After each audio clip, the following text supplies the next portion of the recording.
Victims and police are struggling to find answers tonight. D.C.'s mayor was on national TV trying to pinpoint causes and solutions to a surge in deadly violence in this city. As investigators release new video you can see right there showing a vehicle they believe is tied to one of these deadly shootings. I'll let Bruce Leshan pick it up from here. Just after 9 p.m. Tuesday, 1400 R Street Northwest, someone shoots and murders 53-year-old Jeremy Black of Tacoma Park. D.C. police looking for this vehicle. Early Wednesday morning, 600 Eade Street Northeast, 51-year-old Tony Jackson of Capitol Heights gunned down. Mid-Tuesday afternoon, 3800 Haley Terrace Southeast, 20-year-old Kenneth Cherry of Northeast murdered. My child is not here anymore.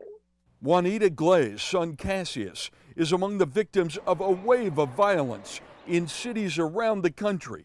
93 people murdered in D.C. so far this year, an 18% increase over last year, according to MPD. It baffles me. Anytime you see upticks in crime, it's hard to point to one thing. Mayor Bowser on CBS This Morning points to the pandemic, the kids out of school, an uptick in joblessness. There are law enforcement strategies, prevention strategies, and opportunity strategies. Republicans have slammed largely Democratic city leaders for a surge that's seen more than 9,000 people killed in shootings around the country. President Biden announced 5 cities, including D.C., will get new strike forces to crack down on firearms trafficking. Remarkably, D.C. crime statistics suggest that total violent crime remains unchanged in the city from last year.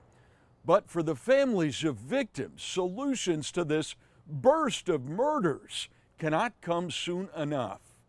Bruce Leshan, WUSA 9.